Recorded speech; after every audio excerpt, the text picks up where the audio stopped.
Bom, então, vamos fazer juntas um resumo do que a gente leu a última vez. Hoje é o dia 13 de fevereiro, né?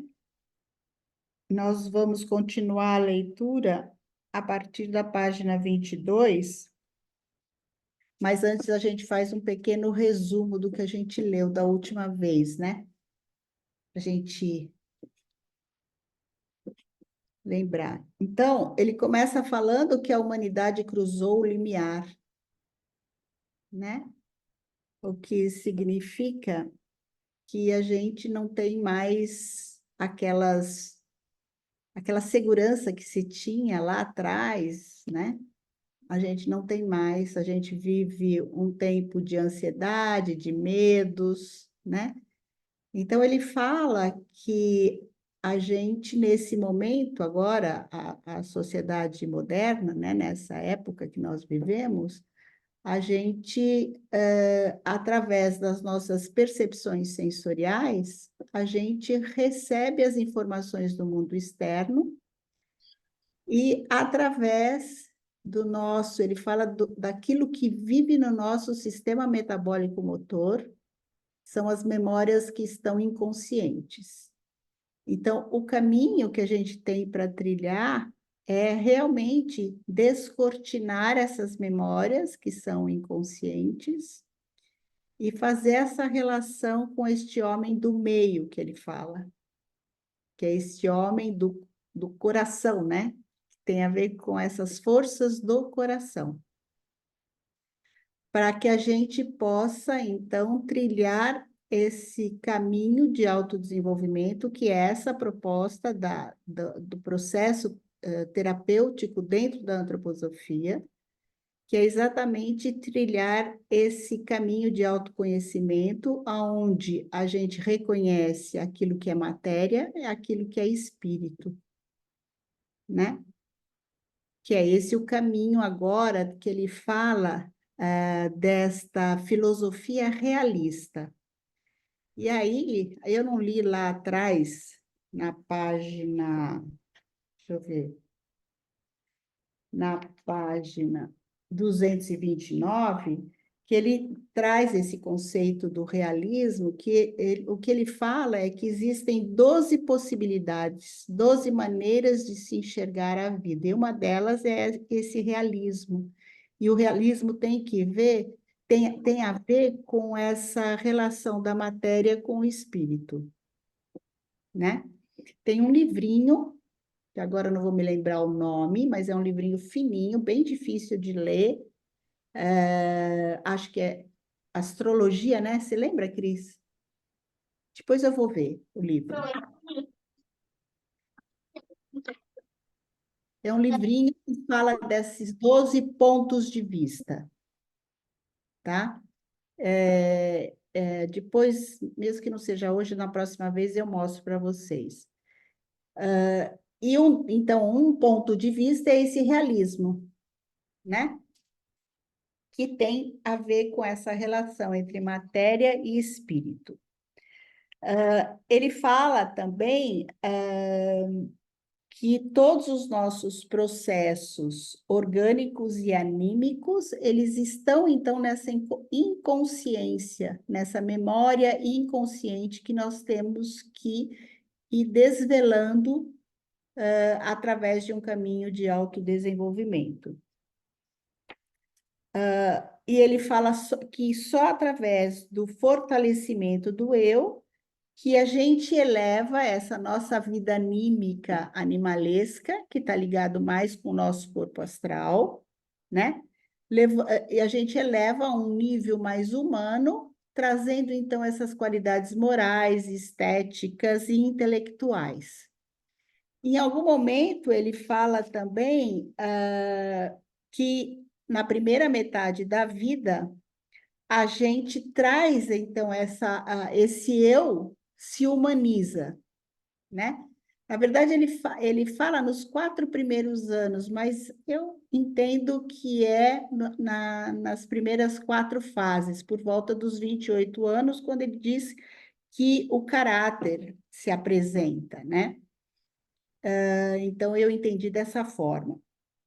E ele também fala que depois a gente tem essa, mais para frente na vida, a gente tem essa questão do dar e receber, né? De uma forma mais integrada, de uma forma mais criativa.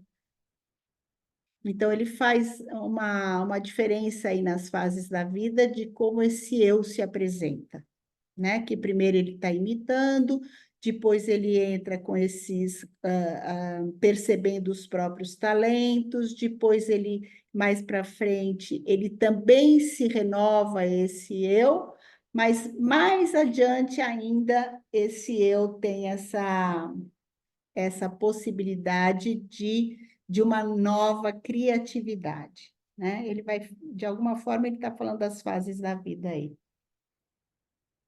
Então, eu acho que, e essa possibilidade de ouvir a partir dos 40 anos, isso é importante, o eu superior, que é esse o caminho do autodesenvolvimento, de autodesenvolvimento que ele está falando aqui.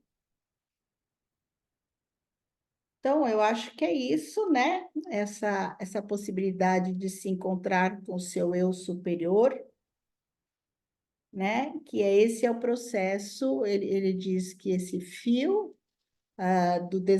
desse fio da terapia antroposófica é esse processo do desenvolvimento do eu a partir do meio, a partir das forças do coração.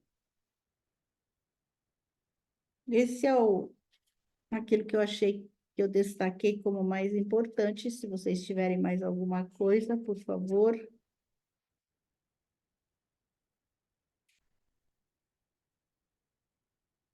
Tudo bem? Alguma pergunta? Continuamos? Então, nós estamos na página 22 e é o último parágrafo, pelo que eu marquei. É isso, Cris? O seu livro? Página 21, nessa nova edição, segundo parágrafo. Ah, então vamos lá. A primeira parte deste livro, após a descrição dos antigos mistérios, lida com textos escolhidos da antroposofia como um fundamento para a compreensão dos eventos psíquicos, para o benefício de todos os leitores interessados. Também lança os alicerces para a segunda parte, na qual síndromes modernas e psicoterapia são discutidas no mais alto nível profissional. Essa segunda parte não é um manual sobre neurose, mas até certo ponto uma dissertação exemplificada de algumas síndromes, destinada a habilitar aqueles que desejam aprofundar-se para ver como a aplicação do conhecimento espiritual pode conduzir à ação racional. A psicoterapia antroposófica não possui técnicas fixas que possam ser aprendidas. Ela é baseada no encontro entre dois seres humanos, um que procura ajuda e o outro que se oferece para buscar com ele a continuação do seu caminho de desenvolvimento. Paralelamente às síndromes gerais, que surgem na maioria das vezes como um sinal dos tempos, existe apenas um caminho de desenvolvimento extremamente individual para cada pessoa. Só a partir de um elevado grau de respeito por esse caminho, por mais difícil que ele seja, pode alguém ser ajudado a encontrar e desenvolver seu próprio centro. Quem ajuda não se permite julgamentos, mas apenas admiração e sentido de responsabilidade para despertar um senso individual moral no outro. O reforço da esfera do centro não é o primeiro passo apenas em psicoterapia, mas também em cada caminho individual de desenvolvimento.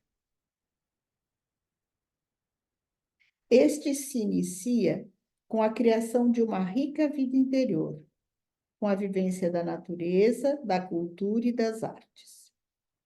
Continua com o desenvolvimento da paz interior, encontrando momentos de calma contemplação, um estado preliminar da meditação, em que o conteúdo selecionado por nós mesmos preenche-nos por um breve período de tempo, o que é, portanto, algo diferente da mera repetição de palavras, enquanto se eliminam todos os pensamentos.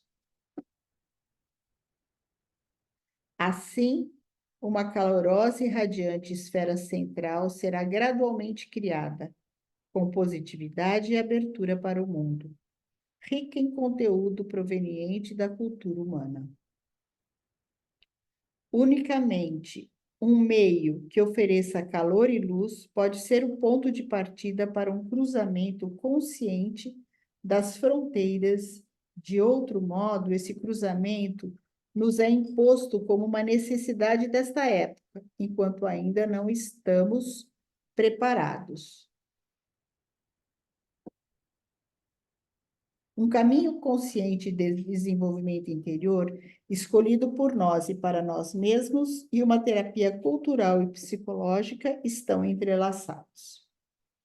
Os capítulos seguintes são tentativas de descrever como podemos conscientemente submeter-nos às experiências nesses caminhos de desenvolvimento, sem o risco de tornar-nos presas de neuroses, escapismo ou drogas.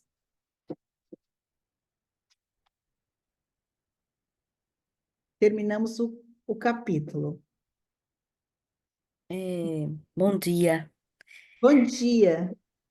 Algumas coisas me chamaram a atenção Sim, nesse final. Para quem ainda não leu nada, né, eu tenho tentado ler alguns livros de psicologia em grupo e algo tem me chamado muita atenção. Principalmente essa fala, no início dessa página 23, quando ele diz que a própria psicologia antroposófica não possui técnicas fixas.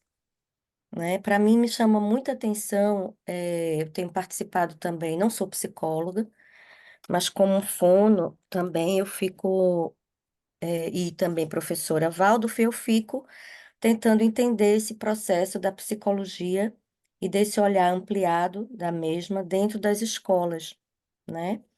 E muitas vezes a gente precisa encaminhar famílias e tudo mais para um processo psicoterápico. E eu vejo que o movimento da psicologia dentro da antroposofia tem tentado trazer esse olhar ampliado, né? Eu fiz um curso básico no SEDES e, na verdade, a base dela toda é biográfica. Então, existe, em momento algum de Stein, um procedimento, uma forma específica de se trabalhar dentro de uma psicoterapia.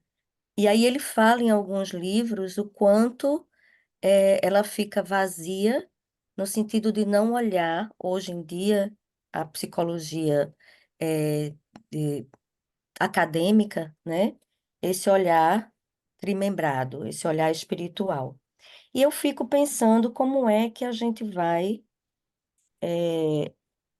ter psicólogos antroposóficos. Isso eu tenho questionado bastante, vendo esse movimento crescer.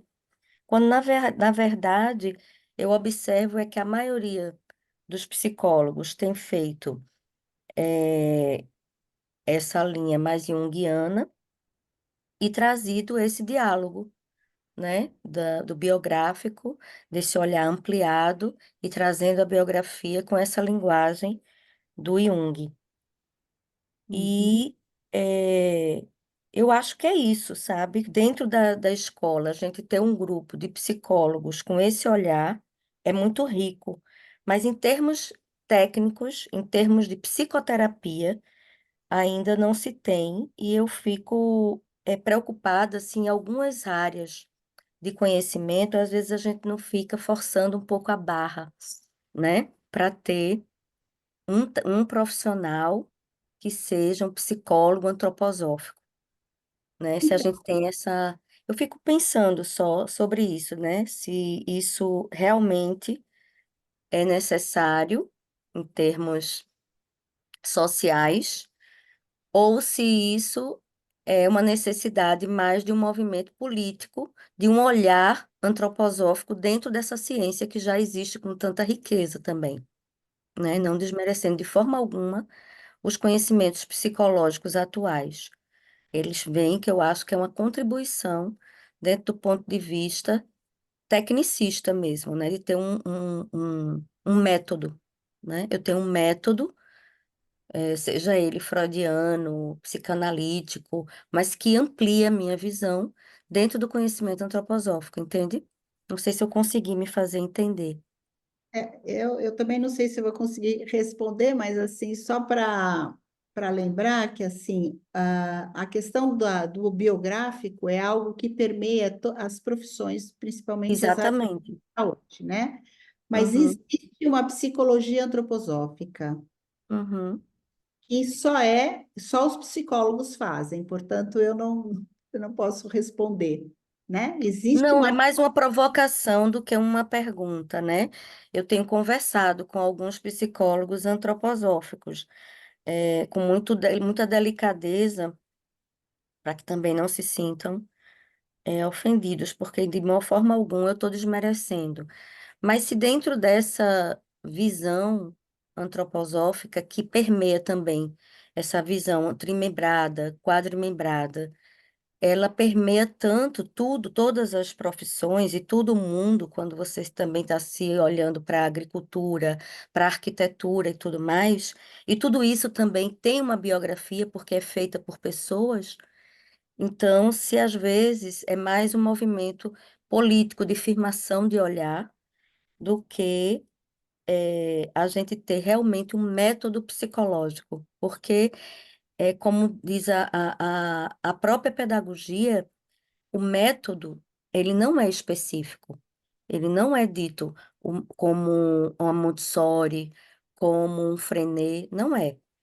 O método, ele dá a base do olhar, do conhecimento antroposófico para o professor, e o professor vai sim, vai beber dessa fonte e enriquecer seus conteúdos imagéticos e até entrar mais em contato com o seu biográfico para que ele possa trazer essa verdade para a sala de aula, né? E para mim, isso tudo que ele falou nessa última parte, me firma isso, que é a gente se apropriar desse olhar, não é? É, trazer esse olhar antroposófico para todas essas profissões, e o biográfico, ele está imbricado em tudo, porque ele é feito pelo homem, pelo ser humano. Então, Uhum. termina que também as instituições têm a sua biografia, né, têm suas fases, e esse como eu falei, vou repetir, isso aqui me trouxe, esse final de capítulo me trouxe essa verdade, né, para ir construindo esse pensar. E a outra coisa que me deixou, agora não é uma provocação, é mais uma dúvida, é o que ele quer dizer com esse senso individual moral do outro, no outro, né? Porque existe essa moralidade que eu entendo pedagógico nesse processo que eu fiz de pedagogia, e o que é que ele quer dizer, se é a mesma forma, essa moralidade da verdade, se é isso que ele quer dizer. Não ficou claro para mim. O que eu entendo é que o que ele quer trazer aí, que nessa relação de dois tem um caminho individual daquele que vai ajudar, que tem que buscar em si mesmo essas características morais, né? É isso que eu entendo. Eu não sei, meninas, Cris, Helena, Posso falar? pode, Ana. Eu acho que ele se aproxima muito mais da psicanálise do que da psicologia. E os dois fundamentos que ele coloca são exatamente esses, né? Porque na psicanálise é o amor que é colocado através da transferência entre paciente e terapeuta, Sim, e isso é que vai fazer a construção. E essa moral é você respeitar a moral que ele tem dentro dele. E aí é a parte do que a gente chama de ética da psicanálise. Então, esse psicanalista, ele tem que entrar nessa relação, mas respeitando a singularidade daquele indivíduo através do amor. Então, eu acho que ele coloca muito mais essa questão aqui, e por isso é que você não, ele diz assim, não há um método, né, que você estava discutindo, Janice, muito bem. Ele estava falando exatamente nesse aspecto, não é um método, mas é nessa interação entre um e outro, é que eu vou trazer à tona daquele que está me procurando ajuda, para esse descobrir ele mesmo qual é a sua moral, qual é a sua pessoa, qual é a sua singularidade. Então, eu Entendi. entendi dessa forma. O que me chama atenção, Ana, é esse nome moral, porque filosoficamente essa palavra ela traz uma questão até cultural, ela convida a cultura para isso, esse pensar E é esse que cuidado que a é gente tem que ético, ter em não é? cada uma das áreas, porque moral para a antroposofia é uma coisa, para a psicanálise é outra, para a Exatamente. cultura é outra, e a gente tem que ver em que campo que aquele, ele está discursando sobre a questão da moral. E aí eu concordo com você, porque a gente tem que ter cuidado, senão a gente vai entrar no que a gente chama de moralismo social, né? Exatamente. E É. aí você vai cortar as asas daquele indivíduo que você quer dar asas.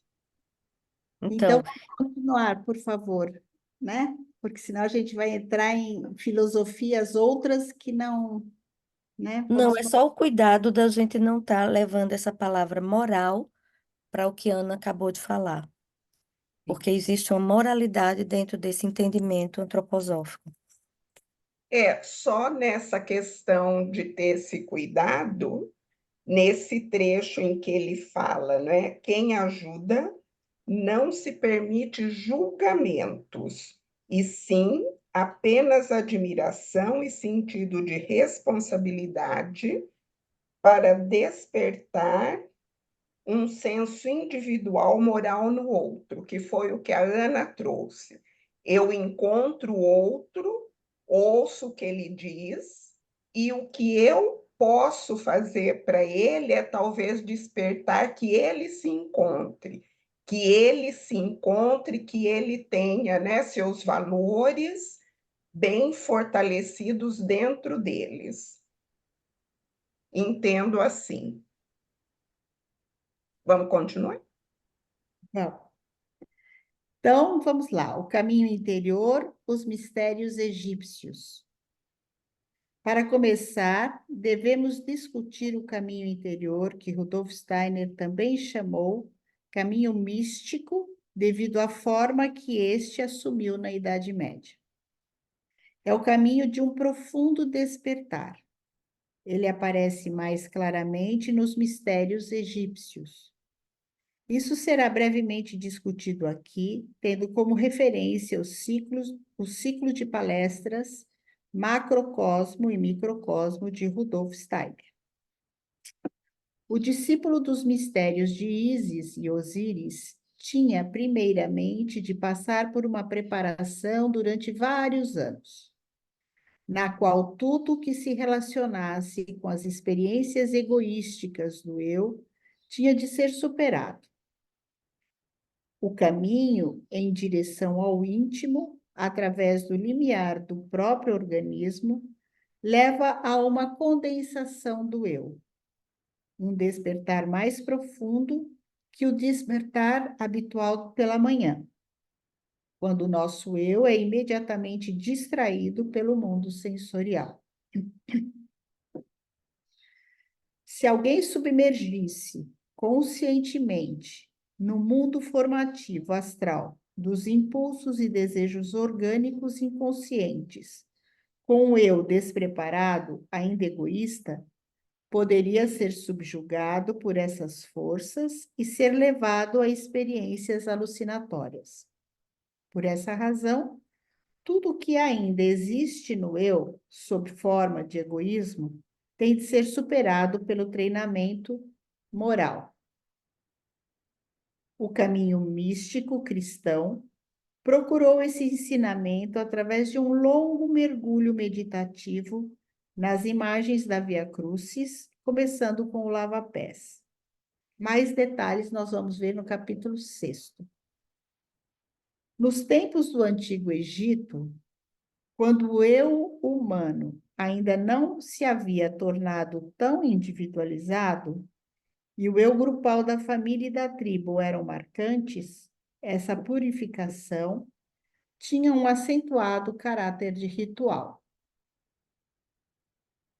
Quando, após o período preparatório de purificação, o sacerdote hierofante julgava que o discípulo estava apto à iniciação propriamente dita, o pupilo era colocado em uma escavação que havia no piso do templo, semelhante a uma sepultura. O hierofante, então, conduzia-o a um sono sonambúlico, bem mais profundo que o sono habitual. Ao redor da sepultura de iniciação, ou numa sala de junta, ficavam 12 auxiliares treinados para interceptar as forças demoníacas, que conhecemos como sendo os mais baixos impulsos egoísticos, a fim de assimilá-las e assim desviá-las do discípulo. A despeito de sua preparação, o discípulo seria dilacerado internamente por essas forças, seres demoníacos.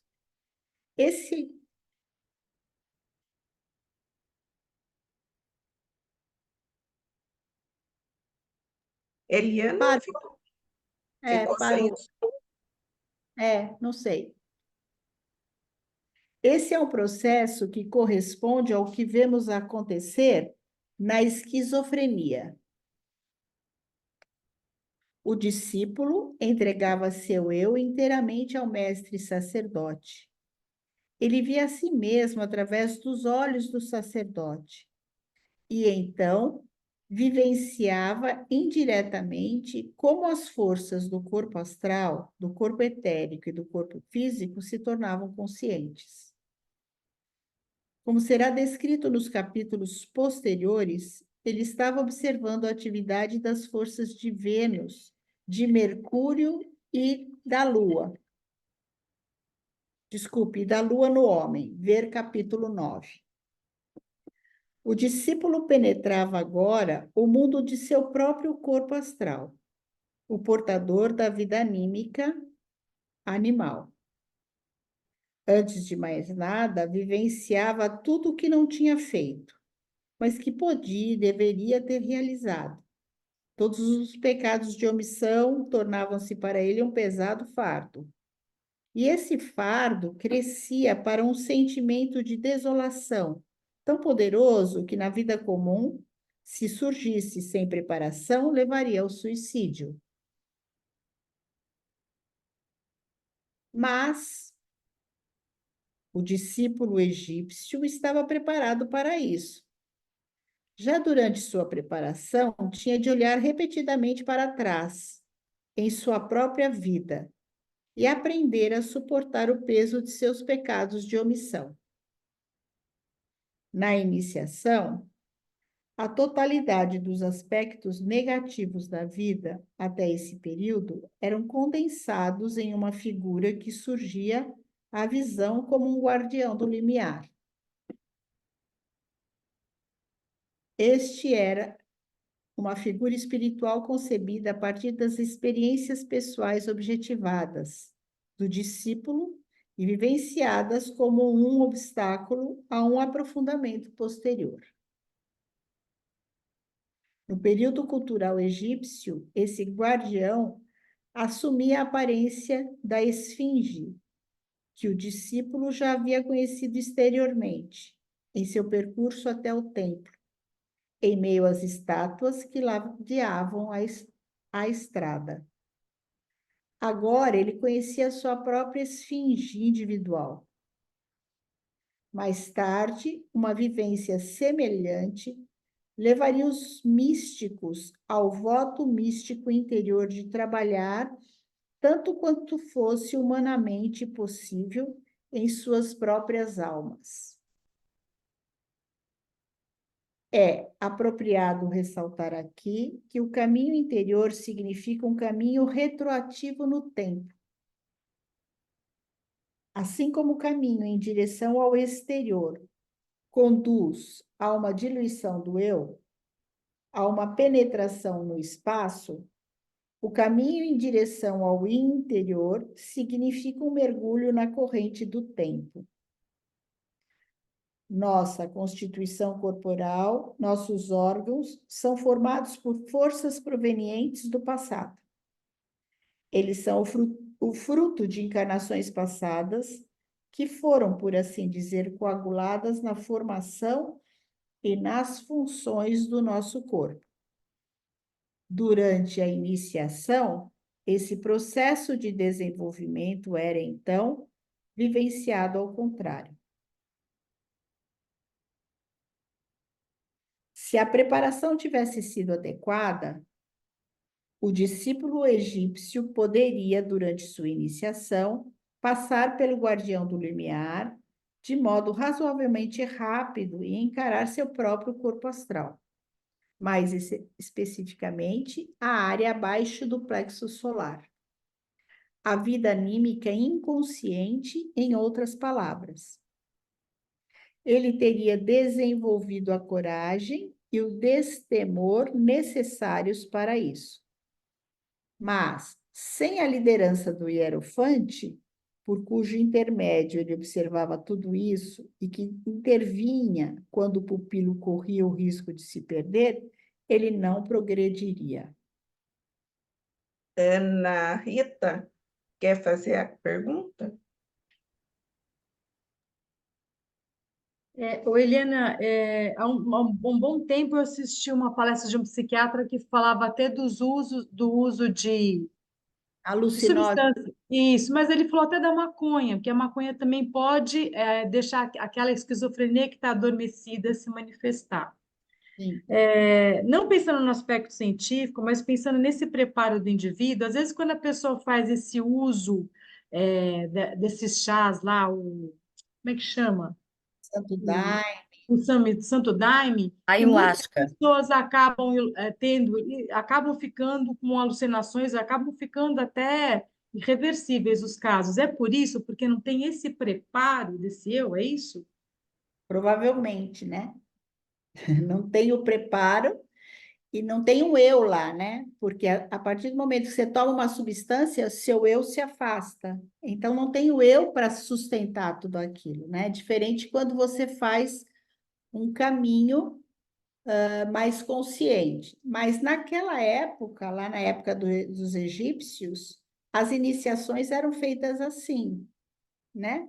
Sem a própria consciência. Ele precisava do hierofante, que era esse discípulo que conduzia o ser a fazer toda essa vivência, né? Então, na Era o verdade, ele era o sacerdote, próprio né? eu da pessoa, né? Porque, É? como, Fazia, como tá, se ele fizesse o papel do eu. É, Eu mas posso, eu posso fazer uma contribuição? Desculpa, hoje eu estou à falando muito, né? Desculpa. vontade. É, a ayahuasca é uma bebida que é feita com um cipó e uma folha, andei lendo sobre isso. Quando se chama o Santo Daime, é porque é a mesma bebida que é da união do vegetal, que também eles passam por uma consagração. Então, quando a gente diz a bebida do daime, a bebida da união do vegetal, é a mesma bebida, é a ayahuasca, que funciona, pelo que eu li, como ele vai ampliar a consciência. É diferente de uma medicação, né? É diferente por exemplo, do álcool, é diferente de uma medicação que a pessoa pode tomar, como, por exemplo, a base da cannabis, que é o óleo do canabidiol. Tenho dado uma olhada nisso, porque minha mãe, ela tem Alzheimer e ela toma canabidiol. Sim. Canabidiol atualmente é medicamento, né? Acho que ela vai Uma cair. Ela posição congelou. bioquímica. Congelou, Janise. É. Vamos continuar, daqui a pouco ela chega. Então, eu parei aqui. O próximo passo, então, é esse, né? Que eu parei. O próximo passo, então, era a condução do discípulo ao interior do seu próprio corpo etérico. E aqui as forças não são mais soltas, mas compulsivas. O corpo etérico é a força dinâmica em todos os processos de vida. Ele constrói os órgãos, catabolizando os alimentos e reconstituindo disso as proteínas próprias do organismo. No corpo etérico, tanto forças inimaginavelmente destrutivas quanto construtivas atuam nos processos bioquímicos. Essas forças são verdadeiros seres etéricos, chamados seres elementares por Rudolf Steiner. Elas nos servem, mas quando atuam em lugar errado, têm um efeito destrutivo. Então, nós denominamos isso como doença. Deixa eu ver se tem alguma coisa aqui.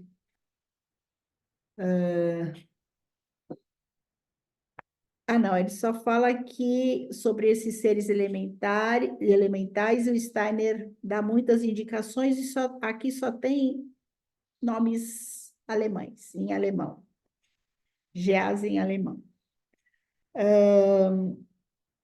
Elas nos servem, mas quando atuam em lugar errado, tem um efeito destrutivo. Então, nós denominamos isso como doença. O corpo etérico é um corpo temporal, um resumo de todos os processos na esfera vital, atuando na formação do corpo etérico individual no período anterior ao nascimento. Essa formação individual é determinada pelo karma que se traz de vidas anteriores. E é compreensível isso significar que, como consequência, os ritmos cósmicos ideais sejam modificados. Na medida em que isso ocorre, os seres elementais que nos servem assumem então um caráter negativo. Eles nos assombram sob a forma de tendências patológicas e unilateralidades constitucionais. Essa tendência constitucional a certas doenças, que está escondida profundamente dentro de nós e pode tornar-se ativa, só mais tarde na vida poderia dominar o eu do discípulo. Os 12 auxiliares que previnem isso podiam, portanto, ser também chamados de os 12 terapeutas.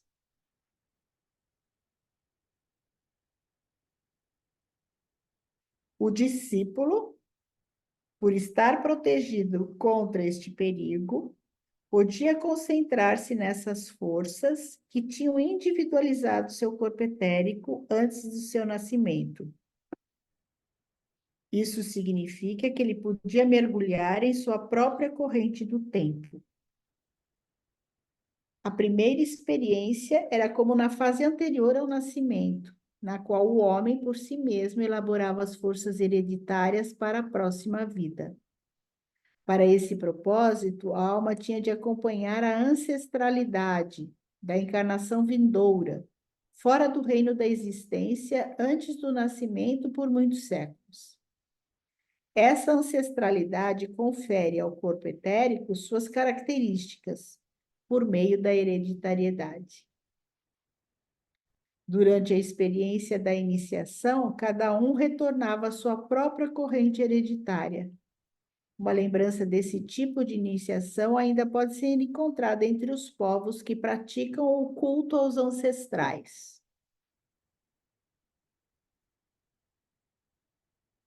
A primeira vivência, a vivência astral de seus próprios pecados, era como segurar diante de si um espelho. Mas agora o discípulo irrompe através desse espelho e encontra as forças que atuam nas imagens do espelho.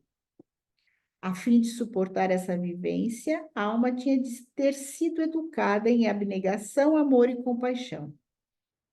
Essa educação da alma era, no período egípcio, o desenvolvimento da alma da sensação. E aqui na página 230 do meu livro, ele fala assim: o conceito da alma da sensação significa um certo aspecto da alma humana. No capítulo 10, retornaremos ao tema do desenvolvimento anímico. Os leitores ainda não familiarizados com a antroposofia de Rudolf Steiner devem ler seus livros A Teosofia e a Ciência Oculta. Teosofia nós já lemos, né? Teosofia, em particular, apresenta uma boa imagem do homem como ser composto de corpo, alma e espírito. Na Ciência Oculta, uma descrição detalhada do caminho em que o homem se desenvolveu através das fases e metamorfoses para a atual condição. Bom, acho que é isso. Então, dá para ir mais um pouquinho, né, Cris? O corpo etérico é o portador das forças hereditárias. Consequentemente, torna-se óbvio ao pupilo que, a partir de seu karma, ele devia ter contribuído na formação de uma hereditariedade específica que se ajustasse à sua própria estrutura kármica etérica.